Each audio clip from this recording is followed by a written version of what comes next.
bata? Okay, ang topic natin ngayon ay reading syllables. Okay. Familiar ba kayo sa reading syllables? Oo. Ngayon, tatalakayin na natin ang reading syllables. This is the full note.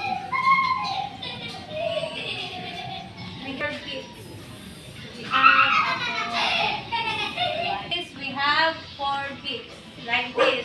Tingin kayo dito. Ta, a, a, a. Tawa kayo muna. Ta, a, a, a.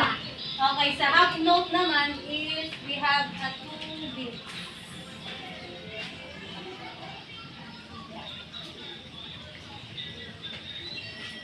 Gayahin nyo ako. Two beats. Ta, a. Ta, a. Note naman tayo is we have a one beat.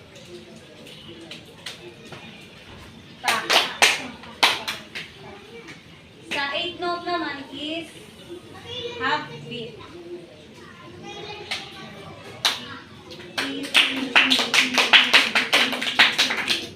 Okay. Ngayon, manyayahan sa unahan para pag gawin ang ating reading syllable. With beat. Okay.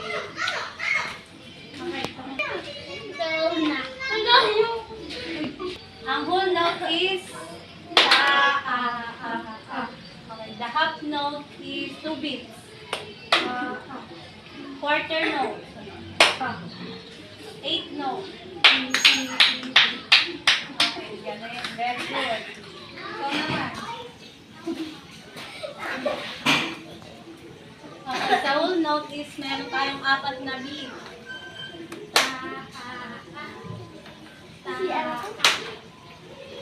This is 8 note. Okay, very good. Ikaw na. Sa whole note, 4 beats. Sa half note is may 2 beats. Sa quarter note naman ay 1 beat. Sa 8 note is half beat. Sa whole note is with 4 beats.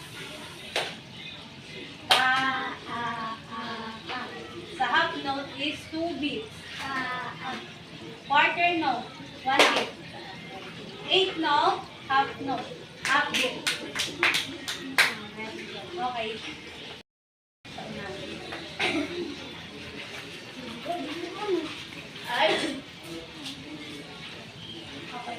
That may isa sa inyo magbabasa din. Yung tatlo is gagawin yung mga beats. Okay, so kaya na lang mag-wait.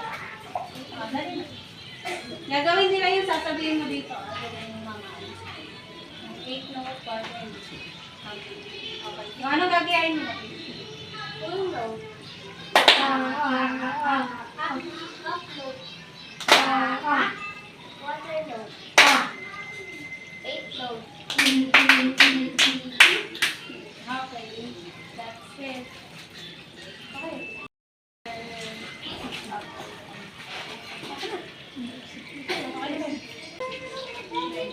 Dahil alam nyo na ang ating pinag-aralan ngayon ay tapos na ang ating klase.